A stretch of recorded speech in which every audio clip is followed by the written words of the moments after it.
आज के इस प्रोग्राम में जो महकमा सोशल वेलफेयर की तरफ से यहाँ पर आयोजित किया है, कुछ एक ऑर्गेनाइजेशंस को मिला के आज के इस प्रोग्राम में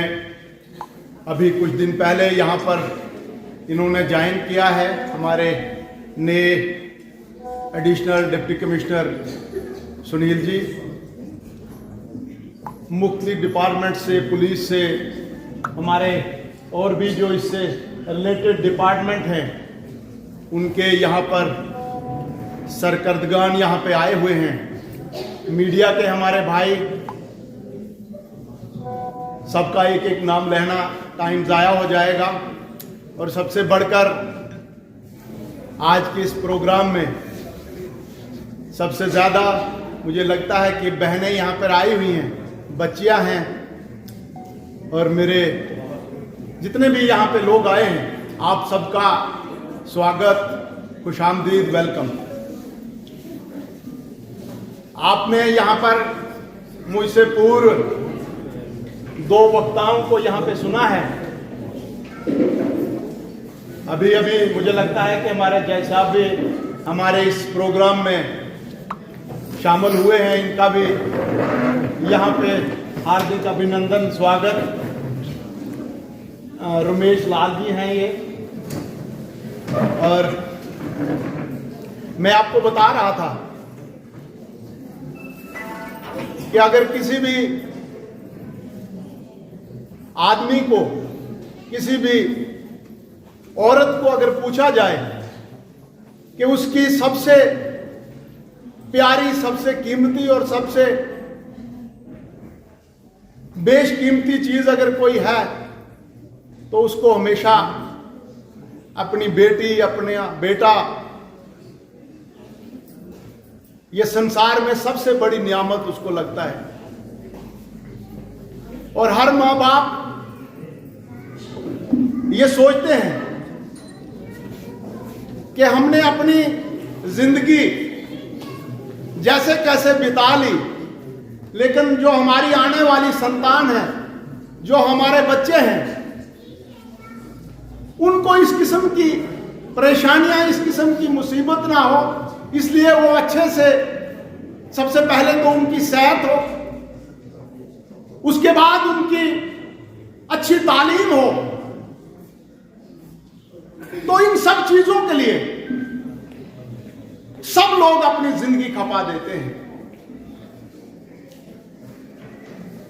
और कभी कभी तो ऐसा हो जाता है कि हम इस दौड़ में अपने जन्मदाताओं को, अपने पेरेंट्स को, अपने माँ बाप को भी भूल जाते हैं और कहीं ना कहीं उनसे अलग होकर हम कहते हैं कि इनका टाइम हो गया है। तो हमारा जो भविष्य है, हमारा जो फ्यूचर है, वो हमारे बच्चे हैं। तो उसके लिए हम अपना सर्वस्व लुटाकर उनके लिए, अगर हमें अपना गांव छोड़ना पड़े, अपना शहर छोड़ना पड़े, और जहां बढ़िया से बढ़िया तालीम मिले, जहां बढ़िया से बढ़िया रहने का इंतजाम हो, तो वहां के लिए हम शिफ्ट हो जाते हैं। होना भी चाहिए, बहुत जरूरी है कि हमारे आने वाले भविष्य के लिए, आने वाले फ्यूचर के लिए हम इतने सजग रहें, इतने एक्टिव रहें कि उनका जीवन जो है वो ठीक तरीके से चले। और आने वाले समय में जब हमारे हाथ पांव काम करना बंद कर दें, हमारा शरीर काम करना बंद कर दें, तो हम सब लोगों को लगता है कि वो बच्चे जो है वो हमारा लालन पालन करेगा, हमारी देखभाल करेंगे। और सही बात भी है कि अगर आपने अक्सर सुना होगा कि मोदी जी, देश के प्रधानमंत्री, जो वो अक्सर कहा करते हैं कि इस वक्त जो हमारे देश दुनिया में जो आज जनसंख्या के हिसाब से दुनिया की सबसे बड़ी जनसंख्या है, उसके साथ साथ देश आज दुनिया में जो एक मकाम हासिल किया है, और वो मकाम हासिल करने के लिए ये जो हमारी जनरेशन है, ये जो बच्चे हैं, ये कहा करते हैं अक्सर मोदी जी के हमारी 60% जो जनसंख्या है वो युवाओं की है। हमारे 60% जो आबादी है उसमें ज्यादातर युवा है, और जो 30, 35, 40 साल तक ही है, और उसमें बच्चों की जनसंख्या बहुत बड़ी है। तो इस देश के पास अगर कोई इसका खजाना है, देश के पास कोई अगर ताकत है, तो वो ये नौजवान बच्चों की जनसंख्या है। और आज अगर देश तरक्की कर रहा है, अगर देश आज देश की जीडीपी अगर उसको 11वें नंबर से आज 5वें नंबर पर लाया है, तो वो इन युवाओं ने लाया है, वो इन नए एंटरप्रेन्योर्स ने लाया है, जिन्होंने नए नए आइडियाज लाकर नए नए कामों में अपनी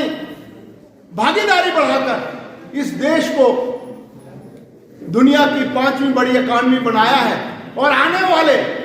चंद ही सालों में दुनिया की 3री बड़ी इकॉनमी बनने जा रहा है। तो इन सब चीजों का जो बेसिक है इसमें, तो वो ये हमारी बच्चे हैं, ये हमारे नौजवान हैं। इनकी हर चीज को ठीक करने के लिए सरकार की तरफ से भी बहुत सारे प्रोग्राम लॉन्च हुए हैं। बहुत सारे ऐसे प्रोग्राम जहां पर हमारी सोशल वेलफेयर की बहनें हैं, हमारे पास यहां पर आशा वर्कर्स होंगी, तो सरकार जब बच्चा पेट में ही होता है तो उसके लिए बहुत सारे प्रोग्राम शुरू किए हैं। उसका कुपोषण ना हो, उसको हर तरीके से स्वस्थ रखा जाए, उसके लिए वैक्सीनेशन है, उसके लिए टीकाबंदी है, या उसके लिए आहार है। वो बच्चे को तो मिलता है, बच्चे की मां को भी दिया जाता है कि उसका बच्चा जो है वो स्वस्थ हो, वो हेल्दी हो। उसके लिए सरकार जो है बच्चे के पेट में से ही उसके लिए स्कीमें हैं। आप सब लोगों इससे वाकिफ है कि उस पर बहुत अच्छे से काम हो रहा है। यहां पर उसके बेनिफिट्स जो हैं उन सब बहनों को मिल रहे हैं जिनको उनकी जरूरत होती है। साथियों, अब बात आती है कि जब बच्चा पैदा होता है और उसके लालन पालन की बात आती है, तो उसके लिए भी 5 साल तक जो सरकार मुफ्त वैक्सीनेशन करती है। उसके लिए जो भी रिक्वायर्ड होता है, आंगनवाड़ी सेंटर्स हैं जहां पर उनको दिन का भोजन दिया जाता है, उसको जो जो रिक्वायर्ड होता है, चाहे उसको कैल्शियम की गोलियां हैं, चाहे और भी जो जो चीजें होनी चाहिए, वो सारी सरकार मुहैया करवा रही है। लेकिन अब एक और बात जिस पर सरकार काम कर रही है वो ये है कि ये बच्चे हमारे जो हैं जब इस स्टेज पर पहुंचते हैं, जब उनको लाइफ में और आगे बढ़ने का मौका मिलता है, चाहे उनकी स्कूल की एजुकेशन हो, चाहे उनको स्पोर्ट्स में इस तरीके से उनकी भागीदारी करना है, तो वो सारी बातें जो हैं उसमें सरकार की तरफ से बहुत सारी स्कीमें हैं, बड़े सारे इंसेंटिव्स हैं और बहुत सारे डिपार्टमेंट्स हैं। जैसे यहां पर अभी अंकुश जी ने बताया कि कभी कभी ऐसे हमारे पास मामलात आते हैं कि बच्चों को चाइल्ड लेबर करवाया जाता है, बच्चों को उनकी पढ़ाई छुड़ाकर गरीबी के कारण उनको कहीं ना कहीं होटलों में भेजा जाता है, उनसे बर्तन मंजवाए जाते हैं, और कुछ बच्चे जो है लोगों के घरों में उनकी सपोर्ट के लिए, उनकी हेल्प के लिए अपना पूरा जीवन दे देते हैं। और एक तो वो वहां पर काम करते हैं, लेकिन वो जो उस घर के मालिक होते हैं वो लोग उन बच्चों के साथ कहीं ना कहीं दुर्व्यवहार करते हैं, उनको अपना एक निजी गुलाम समझते हैं और उनसे ऐसे ऐसे काम करवाते हैं जो कानूनी जुर्म है। और उन सब चीजों का हम सब लोगों को पता होना चाहिए, उसकी अवेयरनेस होनी चाहिए। उसके लिए आप सब लोगों को यहां पर आज बुलाया गया है और सरकार की इस मंशा को आप तक पहुंचाने के लिए कि जो भी लोग ऐसा दुष्कर्म करते हैं, ऐसा काम करते हैं, उन बच्चों के साथ मिसबिहेव करते हैं, तो उनके खिलाफ कानूनी धाराएं बनी हुई हैं, ऐसे एक्ट बने हुए हैं कि उन लोगों को सजा हो सकती है, उन लोगों को उसका हर्जाना देना पड़ता है। तो इन सारी बातों को ध्यान में रखते हुए महकमा सोशल वेलफेयर की तरफ से बहुत सारे ऐसे प्रोग्राम ऑर्गेनाइज किए जाते हैं और आज भी उसी किस्म का प्रोग्राम यहां पर है। यहां पर बहुत सारे एक्सपर्ट्स यहां पर आए हुए हैं, हमारे एडीसी साहब हैं, हमारे जज साहब यहां पर आए हुए हैं, जिनको अपनी सर्विस का बहुत सारा एक्सपीरियंस है, बहुत सारे कानूनों का इनको पता है। तो मैं समझता हूं कि वो यहां पर आज के इस प्रोग्राम में उन बातों से हमें रोशनास करवाएंगे, हमें ये सारी चीजें बताएंगी और उस पर अमल करते हुए हम, क्योंकि इस एरिया के निवासी हैं, हम आने वाली जनरेशंस के शुभ चिंतक हैं, तो हम सब लोगों का यह फर्ज बनता है कि हम अपने साथ साथ, अपने बच्चों के साथ साथ, अपने ओस पड़ोस के, अपने रिश्तेदारों में जहां जहां हमारी वाकफियत है, जहां जहां तक हमारी पहुंच है, वहां तक किसी भी बच्चे के साथ कोई भी ऐसा दुष्कर्म ना हो, कोई भी ऐसी इनह्यूमन बात ना हो, उसको हम सब लोगों ने इंश्योर करना है। आप सब लोगों को इसलिए यहाँ पर दावत दी गई है, आपके जरूरी शेड्यूल में से आपको यहाँ पर बुलाया गया है, आपका पूरा दिन यहाँ पर तोड़ा गया है, आपके लिए यहाँ पर खाने का प्रबंध किया गया है, सब कुछ इंतजाम किया गया है। लेकिन ये सारे इंतजाम तभी कामयाब माने जाएंगे कि हम यहाँ से जाकर जो भी यहाँ पर हमें नई जानकारी, जो नई इंफॉर्मेशन हमें मिलती है, उसको हम बड़े कॉन्फिडेंस के साथ उस एरिया में लागू करें, उन बच्चों को जो है ये सारी चीजें बताएं, उनको पेरेंट्स को बताएं कि जो भी जिस किस्म की जो ऐसी बात है उसका हम सब लोगों को पता होना चाहिए। मुझे उम्मीद है कि हमारा भदरवा जो है पढ़ाई के लिहाज से काफी एक नाम है। आप जितने भी लोग यहाँ पर आए हुए हो, सब लिखे पढ़े लोग हो, सब बहनें जो है लिखी पढ़ी है, और आज के इस मोदी सरकार में बहनों के लिए जितनी सरकार ने स्कीमें निकाली हैं वो अपने आप में एक बहुत बड़ी बात है। आज आप देखिए कि हमारे साथ पंचायत की बात आती है तो 33% रिजर्वेशन जो है हमारे वार्ड के पंच, सरपंच, हमारे बीडीसीज और डीडीसीज के लिए रखा गया है, क्योंकि देश की आबादी का 50% हमारी बहनें हैं और इनको कहीं ना कहीं इग्नोर किया जाता था। उनको घर की चौखट से बाहर आने का उनका कोई सोचता नहीं था। उनका काम खाली घर में